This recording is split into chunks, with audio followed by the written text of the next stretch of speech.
Sebagaimana bersabda Rasulullah SAW, "Man qara'a ayat al-kursi dubura kulli salatin laysa bainahu wa bainal jannati illa an yamut." Barang siapa yang membaca ayat kursi setiap habis salat fardu, dijamin masuk surga. Tidak ada sesuatu yang menghalanginya kecuali menunggu mati.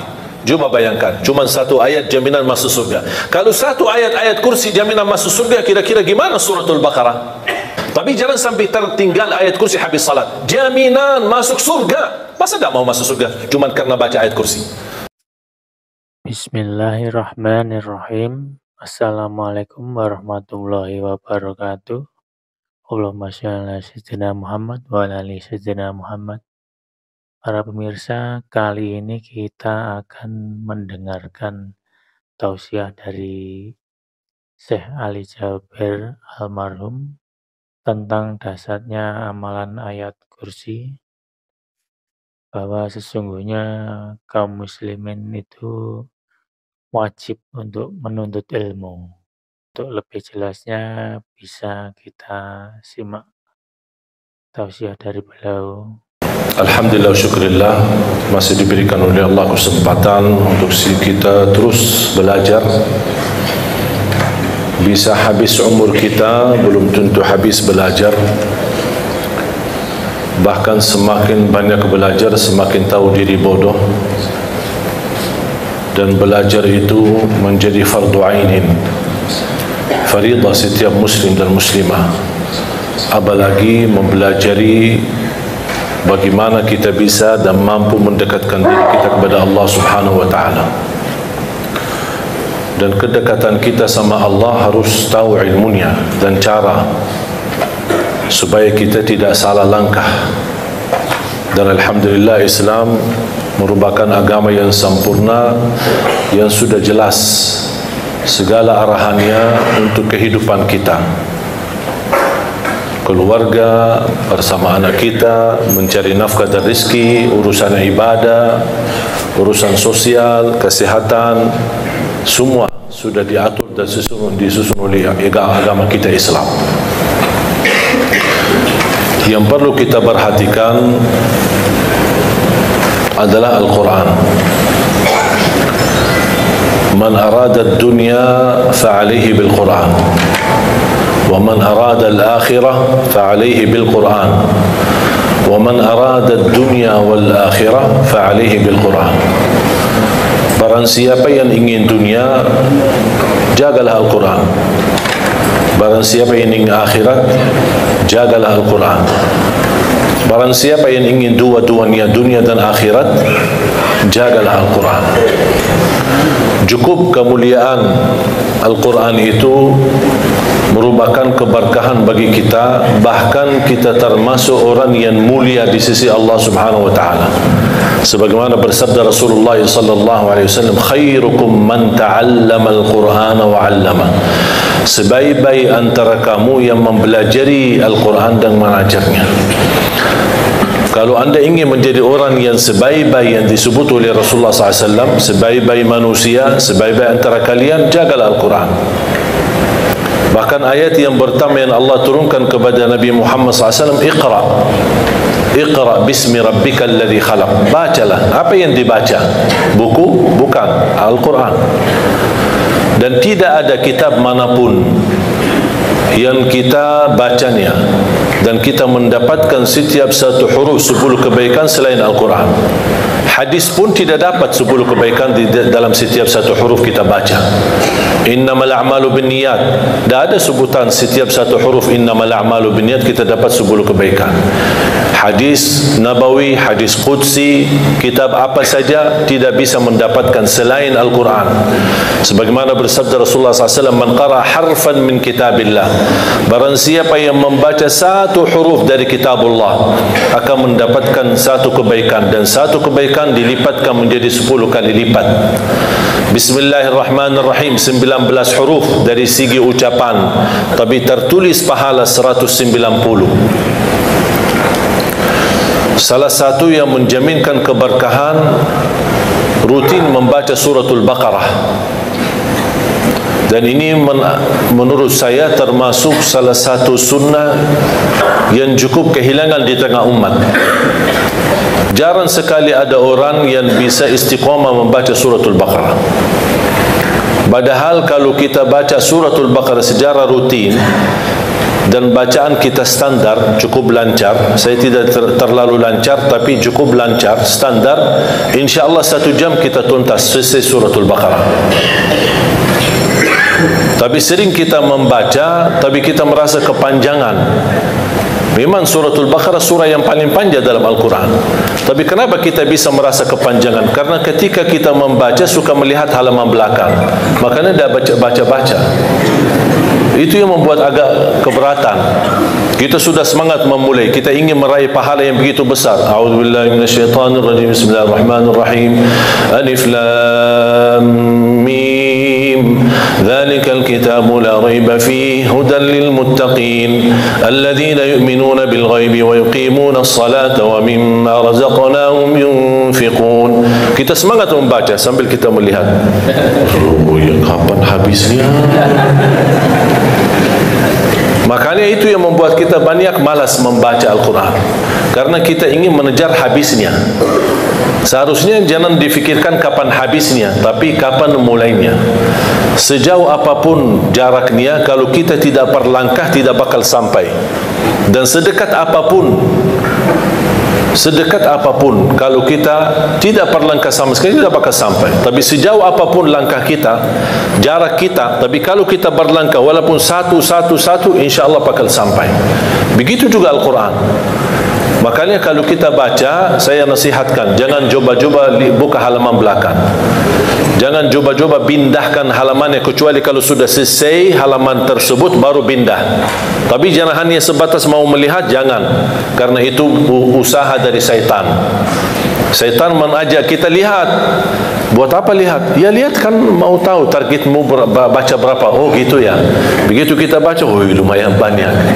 Datang syaitan di situ membuat kita berat. Padahal kita semangat. Tapi sifat manusia ingin menuntaskan sesuatu dengan cepat. Tidak mau lambat-lambat. Apalagi kita orang Indonesia paling suka mudah, enak, mudah diamalkan, mudah dihafal dan cepat diamalkan dan insyaAllah masuk surga. Itu prinsip orang Indonesia. Dan saya sudah hafal prinsip orang Indonesia. Makanya saya bikin buku 20 amalan ringan tapi pahalanya sangat menakjubkan. Dan ini tidak laku di Arab, laku di Indonesia. Karena sudah tahu karakter orang Indonesia. Orang Indonesia tidak suka yang ribet, tidak suka yang susah. Mau yang mudah diingat, mudah dihafal, mudah diamalkan dan masuk surga. Itu kita. Makanya saya selalu mengambil cara-cara yang mudah untuk bisa kita amalkan.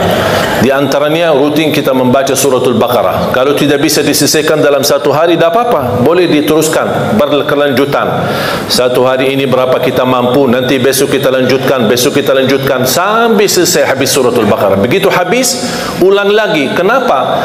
Karena Rasulullah sallallahu alaihi wasallam bersabda di hadis yang sahih, "Alaikum bi suratil Baqarah fa inna akhdaha barakah wa tarkuha hasrah wa la tastati'uha al-batalah." Ambillah suratul Baqarah, karena sesungguhnya barang siapa yang membawa suratul Baqarah dia telah membawa keberkahan. Wallahi terjamin berkah dalam segala hal.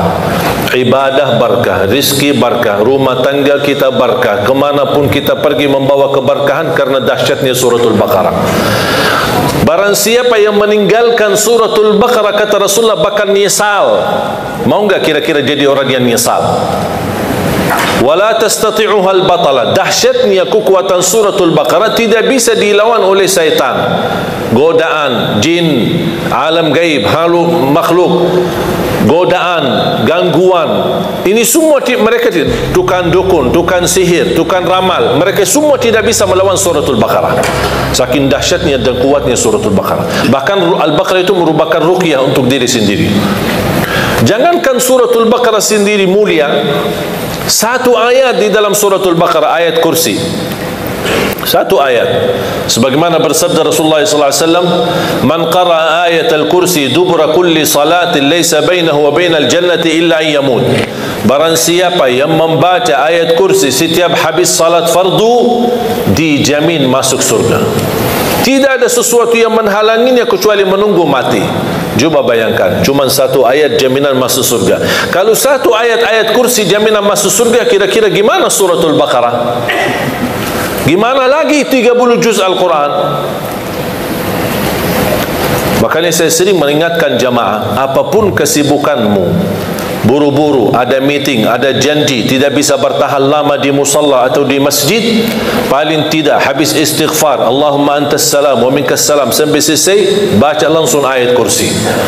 Baca langsung ayat kursi. Habis itu silahkan bobar, bebas. Terus zikir-zikir habis salat gimana? Tak apa-apa, sambil jalan.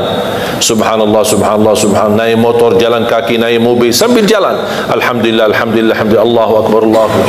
Tapi jalan sampai tertinggal ayat kursi habis salat. Jaminan masuk surga. Masa tak mau masuk surga cuman karena baca ayat kursi? Man qara ayat al-kursi dubura kulli salatin, barang siapa yang membaca ayat kursi setiap habis salat, dijamin masuk surga. Tidak ada sesuatu yang mampu menghalanginya kecuali menunggu mati. Man qara ayat al-kursi 'inda an-naum kana lahu min Allahi hafiz wa la yaqrabahu syaitan, barang siapa yang membaca ayat al-kursi ketika mau tidur, akan dia termasuk dalam dijaga oleh Allah, dalam lindungan Allah, dan tidak akan didekati oleh syaitan. Jangan digoda, tidak didekati oleh syaitan. Ini berkatnya surat ayat-ayat kursi. Jamaah sekalian dimuliakan Allah Subhanahu wa taala, banyak keberkahan dalam Al-Quran, banyak anugerah, banyak kenikmatan. Salah satu amalan sederhana, tapi Rasulullah SAW tidak pernah tinggalkan. Sampai di saat sakratul maut, Rasulullah SAW masih mengamalkan. Walaupun secara fisik, karena menghadapi sakratul maut, Rasul tidak mampu mengangkat tangannya, dibantu oleh Siti Aisyah radhiyallahu anha mengangkat tangan Rasulullah SAW. Baca 3 qul di saat mau tidur, dalam kondisi duduk, menghadapi kiblat, tidak menghadapi kiblat. Dan kita baca mulai caranya seperti Rasulullah SAW mengangkat tangannya seperti mau berdoa, tapi rapat tangan, kemudian dekati dengan mulut seperti ini. Dibacakan dalamnya 3 qul, qul huwallahu ahad, al-falaq, an-nas. Selesai, tiup 3 kali. Tiup ya, bukan meludak ya. Tiup 3 kali. Baru usap badan dari kepala sampai ujung kaki, dari depan dan belakang. Kalau belakang sesuai kemampuan, jangan maksa-maksa. Ya, sesuai kemampuan. Kemudian habis selesai diulang lagi seperti ini. Baca qul huwallahu ahad, al-falaq, an-nas, kemudian tiup 3 kali. Kemudian usap badan dari kepala sampai ujung kaki, sampai 3 kali seperti ini. Qul huwallahu ahad, al-falaq, an-nas, kemudian tiup 3 kali, kemudian usap badan. Ini amalan tidak pernah Rasul tinggalkan. Sampai di sakratul maut, sudah menghadapi kematian, datangnya malaikatul maut, Rasul sudah secara fisik tidak mampu angkat tangan, saking begitu berat sakratul maut. Siti Aisyah yang temenin, Siti Aisyah mengangkat tangannya, Siti Aisyah yang mendekati tangan Rasulullah SAW dekat mulutnya Siti Aisyah. Siti Aisyah bacakan, kemudian tiup Siti Aisyah di tangan Rasulullah SAW, kemudian dia menggerakkan tangan Rasulullah SAW untuk usap badan Rasul sendiri. Kata Aisyah radhiyallahu anha, karena tangan Rasulullah jauh lebih berkah daripada tanganku, makanya Rasul, Siti Aisyah menggunakan tangan Nabi Muhammad sallallahu alaihi wasallam. Boleh kita berarti dalam contoh ini, kalau kita punya anak-anak sudah tidur duluan, kita boleh bacakan sambil tiup tangan kita, kemudian usap badan anak-anak kita. Wallahi amal itu dahsyat. Gangguan, sihir, hasud, mata orang, dengki, macam-macam orang yang mau menyakiti kita, insya-Allah dalam lindungan Allah Subhanahu wa taala, disembuhkan dari segala penyakit rohani maupun jasmani. Dan ini disunnahkan setiap waktu mau tidur di malam hari. Berarti subhanallah, setiap kita ada ikatan sama Al-Quran, selalu kita akan dijaga oleh Allah Subhanahu wa taala. Bapak Ibu jamaah sekalian, tugas kita cuma satu, berkenan temani Al-Quran di dunia. Berkenan temani Al-Quran di dunia, berteman sama Al-Quran di dunia. Itu hanya tugas kita, itu aja. Tahu enggak apa yang akan dibalas oleh Al-Quran? Kalau kita berkenan berteman sama Al-Quran di dunia, Al-Quran akan balas bukan hanya satu, tapi banyak sekali. Al-Quran akan berkenan temani kita di dunia. Al-Quran akan berkenan temani kita saat sakratul maut. Al-Quran akan berkenan temani kita saat kita di alam kubur, hayat barzakh sendirian. Al-Quran akan temani kita saat menghadapi munkar nakir. Al-Quran akan temani kita saat dibangkitkan oleh Allah Subhanahu wa taala. Al-Quran akan temani kita saat dihisab. Al-Quran akan temani kita saat jalan di atas sirat menuju surga. Apakah begitu sampai ke pintu surga Al-Quran melepaskan? Tidak. Al-Quran masih berkenan temani kita sampai masuk surga. Apakah begitu masuk surga Al-Quran meninggalkan? Tidak. Masih Al-Quran bersama kita sampai naik ke derajat yang tertinggi di dalam surga Allah. Kata Rasulullah sallallahu alaihi wasallam, yuqalu liqari al-Quran, iqra warqa warattil kama kunta turattilu fid dunya fa inna manzilataka 'inda akhir ayatin taqra'uha. Sebagaimana kata Rasulullah SAW, nanti ahlul Quran di dalam surga disuruh baca, naik, baca, naik, dan tertil sebagaimana kamu tertil di dunia, karena posisimu di mana kamu berhenti baca, itulah derajatmu di dalam surga Allah Subhanahu wa taala. Kata Siti Aisyah radhiyallahu anha, عدد درجات الجنة بعدد آية القرآن فليس في أهل الجنة أعلى درجة من أهل القرآن. Jumlah tingkatan dalam surga Allah sesuai jumlah ayat Al-Quran. Oleh karena itu tidak ada yang lebih tinggi di dalam surga Allah daripada Ahlul Quran. Coba bayangkan, tidak ada sesuatu amalan yang bisa menemani kita di dunia sampai akhirat, bahkan sampai menuju surga selain Al-Quran. Banyak amalan yang lain, sedekah, puasa, salat, ada manfaatnya, tapi yang berteman kita, menemani kita, bersama kita sampai ke surga, bahkan di dalam surga masih membawa kita naik ke derajat yang tertinggi, itu Quran. Makanya fantas kita memberikan perhatian sama Al-Quran. Yang aku heran, banyak orang Muslim tapi tidak mampu khatam Al-Quran. Bertahun-tahun berlalu tapi tidak khatam Al-Quran sama sekali. Saya kaget ketika saya diundang di salah satu acara syukuran. Kenapa acara syukuran? Karena ada seorang anak yang sudah khatam Al-Quran. Dan begitu saya hadir, saya fikir kalau bahasa khatam Al-Quran di kota kita di Madinah, saya ingat waktu kita di Madinah, kalau kita bilang khatam Al-Quran berarti sudah hafal. Jadi saya diundang acara syukuran, katanya ini anak saya khatam Al-Quran. Subhanallah, Masya Allah. Begitu saya mau tes, kayaknya Ustaz salah faham. Ini kenapa? Oh, kami biasa ada budaya kalau kita khatam satu kali seumur hidup bikin acara syukuran. Seumur hidup bikin acara syukuran. Masya Allah. Bukan Masya Allah, na'udzubillah. Ku berarti diajarkan, ditanamkan kepada anak kita cukup seumur hidup satu kali khatam Al-Quran. Padahal Rasulullah SAW mengajarkan kita minimal setiap bulan satu kali. Kalau Rasulullah SAW punya kebiasaan setiap minggu satu kali. Ada sebagian sahabat 3 malam satu kali. Uthman bin Affan setiap malam satu kali. Saya punya guru pagi hari 10 juz sampai siang hari baca. 10 juz yang sudah dibaca di pagi hari dia dipakai di dalam salat tahajudnya malam hari. Besoknya 10 juz yang kedua dibaca di pagi dan siang hari. Malamnya dipakai untuk salat tahajudnya. Hari ketiganya 10 juz yang terakhir juga di malam hari digunakan untuk salat tahajudnya. Berarti dia dalam 3 hari khatam 2 kali. Dalam baca siang hari dan juga salat tahajud malam hari. Pertanyaan saya, Bapak Ibu sudah berapa kali khatam Quran? Ada seorang ulama ketika menghadapi sakratul maut, istrinya menangis. Kata suaminya, jangan sedih, aku sudah berhasil mengkhatam Al-Quran di rumahku sendiri 5.000 kali. Imam Syafi'i setiap Ramadan khatam 2 kali dalam setiap hari, 60 kali dalam satu Ramadan.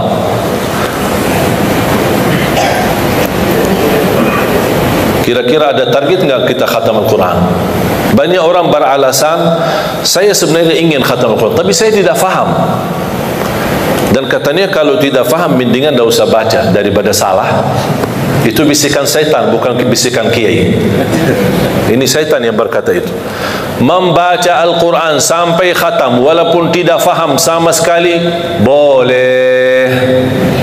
membaca Al-Quran walaupun tidak baca terjemahannya sama sekali? Saya jawab, boleh. Membaca Al-Quran walaupun tidak menhayati isinya sama sekali? Saya jawab, boleh. Terus gimana kalau kita baca tidak faham? Tetap dapat 10 kebaikan dari setiap satu huruf. Itu dapat. Terus kalau kita mau lebih daripada 10 kebaikan, kalau kita baca dan faham, oh lebih tinggi lagi pahalanya. Kalau kita menhayati, oh jauh lebih mulia lagi pahalanya. Kalau kita mengamalkan, oh lagi jauh lebih besar mulianya di sisi Allah SWT. Kalau tidak bisa semuanya, jangan tinggalkan semuanya. Oh ternyata aku orang awam cuman bisa baca, alhamdulillah, tidak rugi, dapat setiap satu huruf 10 kebaikan. Kira-kira mudah enggak kita khatam Al-Quran setiap bulan 1 kali? Kira-kira mudah enggak? Pak, mudah enggak? Jangan ngantuk dulu, Pak. 1 bulan 1 kali, bisa? Kira-kira bisa enggak? Saya kasih cara mudah. 1 hari 1 juz, 30 hari 30 juz. Coba sama-sama. 1 hari 1 juz, 30 hari 30 juz. Lagi?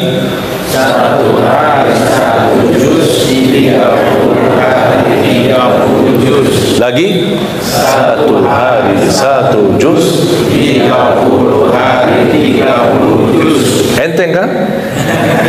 Enteng banget. Lagi banget lagi. Mudah sekali, tidak sulit. Tahu enggak Bapak Ibu kita butuh berapa lama untuk khatam 1 kali? Pernah enggak Anda coba? Saya pernah coba. Pakai HP dan timer. Habis subuh saya baca dari Al-Baqarah, Al-Fatihah, Al-Baqarah dan seterusnya sampai zuhur. Tiba waktu zuhur saya off timer, salat zuhur. Habis zuhur on timer, lanjut sampai asar, off timer, salat asar. Habis asar on timer, saya lanjut. Kira-kira saya butuh berapa lama khatam 30 juz? Tahu enggak hasil hitungan timer berapa? 10 jam tamat 30 juz. 10 jam tamat 30 juz. Sedangkan masih ada banyak orang 24 jam tidak bisa 1 juz. Malu enggak kita? 10 jam cukup khatam 30 juz. Ada banyak orang 24 jam tidak mampu 1 juz. Alasannya sibuk, belum ada waktu. Saya pernah praktik. Yang menjadi masalah sebenarnya terganggu dengan HP. Menurut saya ini HP musibah akhir zaman. Bisa digunakan kebaikan, bisa menantarkan ke surga, bisa juga menantarkan ke neraka. Tinggal kita milih. Saya menemukan dan terbukti secara nyata HP ini mengganggu. Saya baca 3 juz. Maaf, saya baca 10 juz dalam waktu 3 jam. Khatam. 3 jam lebih sedikit, 10 juz. Saya coba 10 juz yang sama di waktu 3 jam, tapi ada HP. Baca sebentar, WA sebentar. Baca sebentar, angkat telefon sebentar. Baca sebentar, jawab ini jamaah sebentar. Tahu enggak hasilnya? Sudah selesai 3 jam, saya cuma dapat 2 juz, tak sampai 3 juz. Baru saya tahu, oh ini dia yang bikin masalah. Masalahnya bukan kita sengaja membuat ganggu aktivitas ibadah, tetapi kita tidak sadar. HP ini tidak sadar kita sudah terlalai dari waktu. Begitu megang HP, pertama yang bangun tidur, pertama yang dilihat HP. Begitu mau tidur, terakhir yang dilihat HP. Kemana-mana bawa pergi, bawa HP. Masuk WC, bawa HP. Coba kalau kehilangan HP-nya, oh stresnya luar biasa. Tapi kalau kehilangan istrinya, biasa-biasa. Jadi jemaah sekalian, sungguh ini HP sangat mengganggu aktivitas ibadah.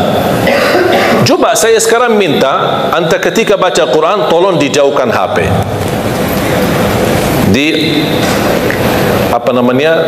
off atau di silent, atau bisa di offkan atau dimatikan, kalau bisa dikuburkan sekalian. Ya, biar ada. Coba antum coba sendiri, wallahi bakal berhasil khatam Al-Quran dengan mudah. Jangan ada gangguan. Coba lihat, Allah sudah menjanjikan di dalam suratul Qamar ayat 17 dan diulangi beberapa kali di dalam suratul Qamar, walaqad yassarnal qur'ana lidzikri fahal min muddakir. Kami telah memudahkan Al-Quran untuk dipelajari. Siapa yang mau? Dan saya selalu berkata sama jamaah, bukan jamaah tidak bisa, tapi belum mau. Karena Allah berkata, siapa yang mau, bukan siapa yang bisa. Berarti kalau mau, pasti bisa. Kalau mau, pasti dapat janji Allah, kemudahan. Kami telah memudahkan Al-Quran untuk dipelajari. Jangankan dipelajari, bahkan bisa hafal, bahkan bisa insyaAllah menjadi ahli Quran dunia dan akhirat. Ada seorang peserta di acara Hafiz Indonesia. Bapak Ibu suka nonton acara Hafiz Indonesia? Ada salah satu peserta namanya Kaila. Ingat gak Kaila? Ada Kaila sama Aila. Tahu gak Kaila itu bagaimana? Fisiknya apa? Orang buta. Saya pernah tanya sama dia, Kaila setiap hari berapa juz baca? 5 sampai 7 juz setiap hari. Dia buta. Saya langsung berkata, Kaila, ini kan cukup berat dan cukup banyak. Kamu kan cukup ada alasan yang kuat di hadapan Allah. Bilang aja sama Allah, mohon maaf ya Allah, saya orang buta, tidak bisa baca Quran. Itu kan alasan, pasti Allah terima alasanmu. Apa kata beliau? Coba seorang anak usia 8 tahun, coba jawabannya seperti apa. Dia berkata, saya malu sama Allah menjadikan buta saya alasan tidak baca Quran.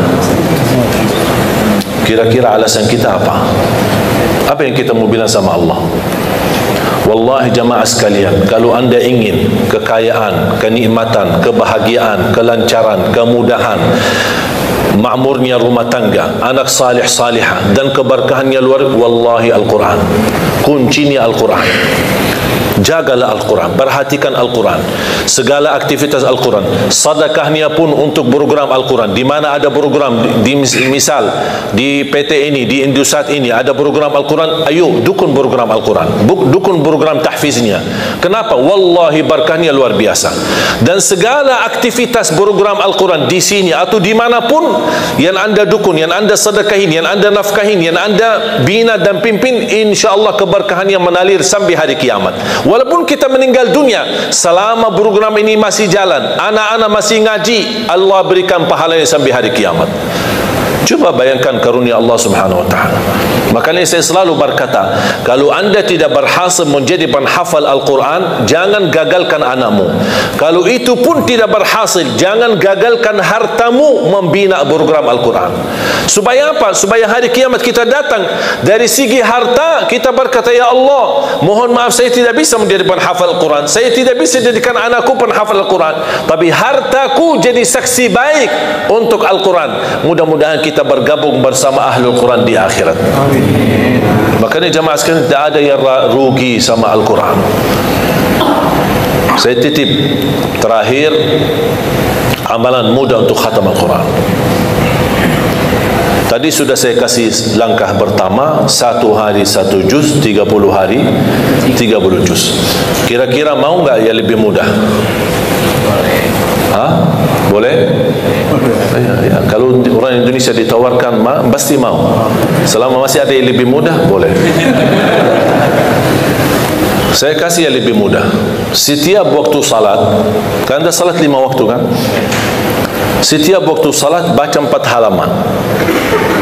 4 halaman saja. 4 halaman berarti berapa lembar? 2. 4 halaman subuh, 4 halaman zuhur, 4 halaman asar, 4 halaman maghrib, 4 halaman isya. 4 halaman kali 5 berapa? 20. Quran seperti Quran Madinah atau seperti Quran Syamil, dan sudah banyak di Indonesia yang sama bentuknya sama seperti yang di Arab, itu sudah diratakan setiap 1 juz 20 halaman. Berarti kalau setiap salat 4 halaman anda sudah khatam, habis isya sudah khatam 1 juz. Jadi membaca 1 juz tidak harus sekaligus, bisa dibagi-bagi. Kira-kira cocok? Siap? Atau masih berat 4 halaman?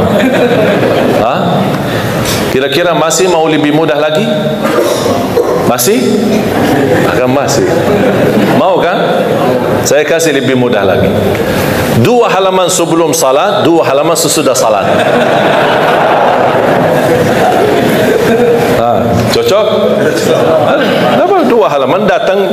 Biasa saya tahu orang Indonesia, apalagi kalau hari kerja kan suka datang lebih awal. Ada yang suka. Udah, daripada nongkrong di luar tidak jelas apa, ambil air wudu, datang tahiyatul masjid, duduk sebelum sambil menunggu azan. 10 menit 15 menit sudah selesai 2 halaman. Begitu habis salat sebelum bubar 2 halaman. Asal jangan bawa HP. Kalau sudah mulai megang HP, oh itu sudah terganggu. Akhirnya tidak, melur waktunya, tidak bisa istiqamah. Cocok? Siap? Saya tidak akan tanya bisa, karena saya yakin bisa. Yang saya tanya mau atau tidak. Kalau mau pasti bisa. Mau lebih mudah lagi?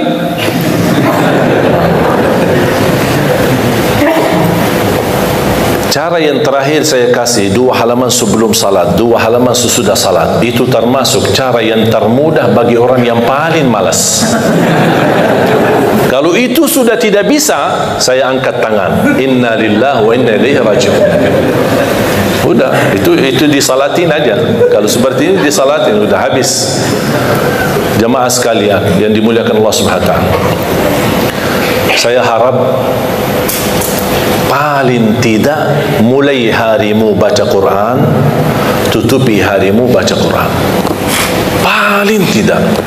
Wallahi di antaranya antum lihat keberkahannya luar biasa. Sebelum beraktivitas, begitu bangun pagi hari, sebelum pergi ke kerja baca. Saya diajarkan sama guru saya, setiap masuk masjid atau musalla dimanapun, dalam perjalanan, musafir, dimanapun saya berada, lihat di mana ada Quran, saya ambil Quran, saya baca walaupun 1 ayat. Saya tanya, kenapa wahai guru? Kata beliau, supaya berbanyak saksi di bumi. Berbanyak saksi di bumi. Semua Quran yang ada dimanapun, di masjid, di musalla, saya lagi dalam perjalanan, apalagi kemarin musafir, perjalanan safari dakwah, setiap mampir ke musalla masjid, ambil berapa Quran, depan, belakang, terus masjid musalla yang lain. Kenapa? Untuk berbanyak saksi, walaupun 1 ayat. Dan lihat bagaimana semakin baik hubungan kita sama Al-Quran, semakin banyak kemudahan yang Allah berikan. Terutama suratul Baqarah. Bahkan kalau bisa rutinkan bacaan suratul Baqarah dalam rumahmu. Karena Rasulullah SAW menjaminkan rumah yang dibacakan dalamnya suratul Baqarah tidak akan didekati oleh syaitan. Bahkan syaitan bakal kabur, lari dari rumah yang ada yang dibacakan suratul Baqarah. Al-baitul ladzi tuqra'u fihi suratul Baqarah yafirru syaitanu minh atau yanfiru syaitanu minh. Rumah yang di dalamnya dibacakan suratul Baqarah, syaitan bakal kabur. Apapun masalah dalam rumah tangga, yakini karena banyak syaitan. Bagaimana bisa mengganti syaitan dihadiri oleh malaikat? Syaitan diusir dan malaikat yang hadir, baca suratul Baqarah dalam rumah kita. Itu dirutinkan.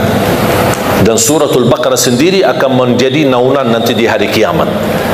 Suratul Baqarah menjadi naungan. Allah jadikan awan di hari kiamat untuk melindungi semua orang-orang yang mencintai suratul Baqarah di dunia. Al-Baqarah luar biasa. Mudah-mudahan Al-Baqarah ini dan suratul Quran, ayat Al-Kursi dan surah-surah Al-Quran membawa keberkahan bagi kita semua. Mudah-mudahan saya doakan semoga jemaah semua yang hadir menjadi ahlul Quran, penghafal Al-Quran, berakhlak-akhlakul Quran, para pencinta Al-Quran, dan bersama keluarga menjadi keluarga dan keturunan penghafal Al-Quran. Yang biasa besok anak-anak kita yang menghadiahkan mahkota untuk orang tuanya, yang bisa mengangkat dan membawa syafaat syafaat untuk kita semua Al-Quran. Amin ya Rabbal Alamin. Semoga bisa berikan bermanfaat. Semoga semua yang hadir bisa semangat istiqamah membaca Al-Quran, dirutinkan walaupun sedikit demi sedikit, tetapi istiqamah jauh lebih banyak daripada terputus. Mudah-mudahan kita mampu istiqamah walaupun minimal. Mulai harimu baca Quran, tutupi harimu dengan membaca Al-Quran. Barang siapa yang ingin bicara sama Allah, jagalah salat. Barang siapa yang ingin mendengar Allah berbicara, jagalah Al-Quran. Semoga bermanfaat. Kurang lebihnya mohon maaf. Wabillahi taufiq wal hidayah. Wa sallallahu ala sayyidina wa nabiyina Muhammad wa ala alihi wa sahbihi wa baraka wa sallam. Walhamdulillahi rabbil alamin.